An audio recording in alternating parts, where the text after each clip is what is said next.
Hello, എന്താണ് വേട്ടോണിൻ്റെ talent exam?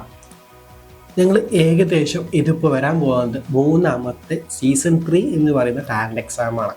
ഈ season 3 talent എക്സാമിന് നമ്മൾ ഒരുപാട് അപ്ഡേറ്റ്സ് വരുത്തിയിട്ടുണ്ട്. സാധാരണ രണ്ട് പ്രീവിയസ് ആയിട്ടുള്ള നടത്തിയ ടാലൻ്റ് എക്സാമിനേക്കാൾ ഇപ്രാവശ്യം നമ്മൾ പ്രൈസ് മണി ഇൻക്രീസ് ചെയ്തിട്ടുണ്ട്. അതേപോലെ തന്നെ ഇപ്രാവശ്യം കുറച്ച് റൂൾസ് കൂടെ ആഡ് ചെയ്തിട്ടുണ്ട്.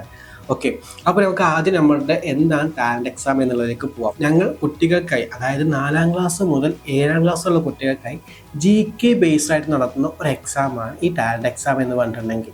ഈ ടാലൻ്റ് എക്സാം ഡയറക്റ്റ് നടത്തുകയല്ല, പകരം നിങ്ങൾക്ക് ഗ്രൂപ്പ് ക്രിയേറ്റ് ചെയ്ത് ആ ഗ്രൂപ്പിലേക്ക് നമ്മൾ സാമ്പിൾ ക്വസ്റ്റ്യൻസ് അയച്ചത്, നിങ്ങൾക്ക് റെഫർ ചെയ്യാനുള്ള ക്വസ്റ്റ്യൻസ് കാണാൻ അയച്ചതിന് ശേഷം ഇതിൽ നിന്ന് 40 ക്വസ്റ്റ്യൻസ് 40 to 50 ക്വസ്റ്റ്യൻസ് നമ്മൾ സെലക്ട് ചെയ്തതിന് ശേഷം അതായിരിക്കും നിങ്ങൾക്ക് എക്സാമിന് ഉണ്ടായിരിക്കുക.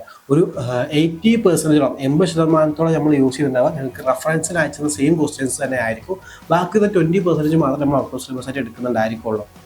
സോ നിങ്ങൾക്ക് ഈ ഒരു എക്സാം വരുന്നത് മാർച്ച് 1-ാം തീയതിയാണ്, അതായത് ഒരു സൺഡേയിലാണ് നമ്മുടെ ഈ എക്സാം വരുന്നത്. മാർച്ച് 1-ാം തീയതി ഡയറക്റ്റ് എക്സാമിലേക്ക് പോകല്ല, അതിന് മുന്നോടിയായിട്ട് നിങ്ങൾക്ക് ഏകദേശം 2 മോക്ക് ടെസ്റ്റുകൾ അവൈലബിൾ ആയിരിക്കും. മോക്ക് ടെസ്റ്റ് എന്ന് പറഞ്ഞാൽ നിങ്ങൾക്ക് അറിയുന്നുണ്ടാവും, ജസ്റ്റ് ഈ ടാലൻ്റ് എക്സാം എഴുതുന്നതിന് മുമ്പായിട്ട് നിങ്ങൾക്ക് എഴുതാനുള്ള ചെറിയ മോക്ക് ടെസ്റ്റ്, നിങ്ങൾക്ക് എക്സാം എഴുതാൻ കഴിയുന്നുണ്ടോ എന്ന് പ്രാക്ടീസ് ചെയ്യാനുള്ള മോക്ക് ടെസ്റ്റുകളും അവൈലബിൾ ആണ്. സോ നമ്മളിവിടെ പ്ലാൻ ചെയ്തിട്ടുള്ളത് നല്ലൊരു ബിഗ് ഇവൻ്റ് ആയിട്ട്, വലിയൊരു ടാലൻ്റ് എക്സാം ആയിട്ട് നടത്താൻ വേണ്ടി നമ്മൾ ഉദ്ദേശിച്ചിട്ടുള്ളത്. സോ ഇതിൻ്റെ പ്രൈസ് മണി വരുന്നത് ഫസ്റ്റ് കിട്ടുന്ന കുട്ടിക്ക്, ഏകദേശം ഫസ്റ്റ് ലഭിക്കുന്ന കുട്ടിക്ക് നമ്മൾ 2000 രൂപയാണ് നമ്മൾ ക്യാഷ് പ്രൈസ് ആയിട്ട് കൊടുക്കാൻ ഉദ്ദേശിക്കുന്നത്. കാരണം ആ കുട്ടി അത്രയും എഫേർട്ട് എടുത്തിട്ടാണ് ആ ഒരു ക്യാഷ് പ്രൈസ് ലഭിച്ചിട്ടുള്ളത്. ഇനി സെക്കൻഡ് പ്രൈസിലേക്ക് വരുന്ന സമയത്ത് നമ്മൾ ഉദ്ദേശിക്കുന്നത് വെച്ചിട്ടുണ്ടെങ്കിൽ ആ 2 പേർക്ക്, അതായത് സെക്കൻഡ് കിട്ടിയ 2 പേർക്ക് നമ്മൾ എന്ത് ചെയ്യുന്നുണ്ട്, 1000 രൂപ വെച്ചിട്ട് നൽകുന്നുണ്ട്. ഓക്കെ, പിന്നെ ടാലൻ്റ് എക്സാം പങ്കെടുത്ത എല്ലാവർക്കും സർപ്രൈസ് ആയിട്ടുള്ള വൗച്ചേഴ്സും നമ്മൾ പ്രൊവൈഡ് ചെയ്യുന്നുണ്ട്. അതായത് നിങ്ങൾക്ക് ഇനി അടുത്ത ഡൗട്ട് എന്ന് പറഞ്ഞാൽ എങ്ങനെയാണ് ഈ ടാലൻ്റ് എക്സാമൊക്കെ രജിസ്റ്റർ ചെയ്യുക എന്നുള്ളതാണ്. സോ ഞാൻ ഈ കാണുന്ന നമ്പറിലേക്ക് നിങ്ങൾ എന്ത് ചെയ്യുക, ജസ്റ്റ് ഒന്ന് നിങ്ങൾ മെസ്സേജ് അയക്കുന്ന സമയത്ത് നിങ്ങൾ ശ്രദ്ധിക്കണം എന്ന് വെച്ചിട്ടുണ്ടെങ്കിൽ ആദ്യം നിങ്ങൾ എന്താണ് കുട്ടിയുടെ പേര് എന്താണെന്നുള്ള ജസ്റ്റ് ഒന്ന് എഴുതി വെക്കണം. അതേപോലെ നിങ്ങൾ ചെയ്യേണ്ട മറ്റൊരു കാര്യം എന്താണെന്ന് വെച്ചിട്ടുണ്ടെങ്കിൽ കുട്ടിയുടെ ക്ലാസ് എത്ര ക്ലാസ്സിലാണ്, കുട്ടി ഏത് സ്ഥലത്ത് നിന്നാണ് മത്സരിക്കുന്നത് ഒന്ന് എഴുതണം. കുട്ടി ഇപ്പോൾ ഏത് ജില്ലയിലാണ് അല്ലെങ്കിൽ ഏത് സ്ഥലത്ത് നിന്നാണ് മത്സരിക്കുന്നത് നിങ്ങൾ ജസ്റ്റ് ഒന്ന് എഴുതിയിട്ട് ഈ പറയപ്പെടുന്ന നമ്പറിലേക്ക് ജസ്റ്റ് മെസ്സേജ് അയക്കുക. നിങ്ങൾക്ക് 24 മണിക്കൂറിനകം നമ്മുടെ ടീം മെമ്പർ നിങ്ങളെ കോൺടാക്ട് ചെയ്യുന്നതായിരിക്കും. അപ്പോൾ ടീം മെമ്പർ ഇത് കുറേ നിങ്ങൾ രജിസ്ട്രേഷൻ്റെ കാര്യങ്ങളൊക്കെ മറ്റു കാര്യങ്ങളൊക്കെ നിങ്ങൾ ഫുള്ള് കംപ്ലീറ്റ് ആക്കി വെക്കുക. ഇനി നിങ്ങൾ എക്സാമിന് പങ്കുചേരാൻ വേണ്ടി ചെയ്യേണ്ട കാര്യങ്ങൾ എന്തൊക്കെയാണ്?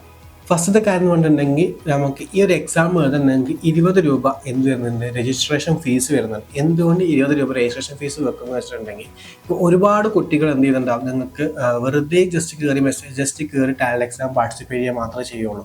ജസ്റ്റ് അവർക്ക് വിജയിക്കണമെന്നോ അവർക്ക് വിൻ ചെയ്യണമെന്നോ ഒരു ഐഡിയ അവർക്ക് ഉണ്ടായിരിക്കും. ജസ്റ്റ് പാർട്ടിസിപ്പേറ്റ് ചെയ്യുന്നുള്ള തോട്ട് മാത്രം അവർക്ക് ഉണ്ടാവുക.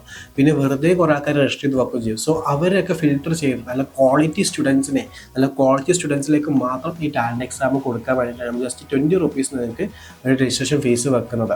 അത് മാത്രമല്ല, പിന്നെ നിങ്ങൾക്ക് വേണ്ട സ്റ്റഡി മെറ്റീരിയൽസ്, നിങ്ങൾക്ക് വേണ്ട സാമ്പിൾ ക്വസ്റ്റ്യൻസ്, റെഫറൻസ് ക്വസ്റ്റ്യൻസ് കാണാൻ അയക്കുന്നതിന് വേണ്ടിയിട്ടാണ് നമ്മൾ 20 റുപ്പീസ് നിങ്ങൾക്ക് വേണ്ടി ചിലവഴിക്കുന്നത്. പിന്നെ നിങ്ങൾ ചെയ്യേണ്ട കാര്യം, അതായത് ഈ 20 റുപ്പീസ് രജിസ്ട്രേഷൻ ചെയ്തതിന് ശേഷം നമ്മൾ താഴെ കാണുന്ന കമൻറ്റ് ബോക്സിലുള്ള നമ്മളുടെ ഇൻസ്റ്റാഗ്രാം പേജ് ഉണ്ട്. ഈ ഇൻസ്റ്റാഗ്രാം പേജിൽ കയറിയിട്ട് ജസ്റ്റ് ഒന്ന് ഫോളോ ചെയ്ത് വെക്കുക. കാരണം നമ്മൾ ഇൻസ്റ്റാഗ്രാം ത്രൂ ആയിരിക്കും ആരാണ് വിന്നർ, എങ്ങനെയാണ് വിന്നറെ സെലക്ട് ചെയ്യുന്നുള്ള കാര്യങ്ങളൊക്കെ അറിയിക്കുന്നുണ്ടായിരിക്കും. എങ്ങനെയാണ് നമ്മൾ വിന്നറിനെ സെലക്ട് ചെയ്യുന്നത്? വിന്നർ സെലക്ട് ചെയ്യുന്നത് 2 കാര്യങ്ങൾ വെച്ചിട്ടാണ്. ഒന്നാമത്തെ കാര്യം എന്ന് പറഞ്ഞിട്ടുണ്ടെങ്കിൽ ആരാണ് ഏറ്റവും കൂടുതൽ കറക്റ്റ് ആൻസേഴ്സ് കൊടുത്തിട്ടുള്ളത് ഇത് നോക്കിയിട്ടും, അതേപോലെ തന്നെ ആരാണ് ഫസ്റ്റ് 50 ക്വസ്റ്റ്യൻസ് ഫില്ല് ചെയ്തതും ഇത് നോക്കിയിട്ടാണ് നമ്മൾ എന്ത് ചെയ്യുന്നത്, നമ്മൾ കറക്റ്റായിട്ട് വിന്നറെ അനൗൺസ് ചെയ്യുന്നത്. അപ്പോൾ ഒരു സെക്കൻഡ് വ്യത്യാസത്തിലൊക്കെ നമ്മൾ ചിലപ്പോൾ എന്ത് ചെയ്യും, നമ്മളുടെ വിന്നർ സ്ഥാനം പോകാൻ ചാൻസ് ഉണ്ട്. സോ നിങ്ങൾ എന്ത് ചെയ്യുക, നന്നായിട്ട് പ്രാക്ടീസ് ചെയ്ത് നമ്മൾ തരുന്ന ക്വസ്റ്റ്യൻസ്, സാമ്പിൾ ക്വസ്റ്റ്യൻസ് നന്നായിട്ട് പ്രാക്ടീസ് ചെയ്യുന്ന ഒരു വ്യക്തിയാണെന്നുണ്ടെങ്കിൽ ഉറപ്പായിട്ടും നിങ്ങൾക്ക് ഇതിൽ ഫസ്റ്റ് പ്രൈസ് അടിക്കുന്നതായിരിക്കും. സോ നിങ്ങൾ ഇപ്പോൾ തന്നെ നമ്മളുടെ ഈ ടാലൻ്റ് എക്സാമിലേക്ക് രജിസ്റ്റർ ചെയ്യുക.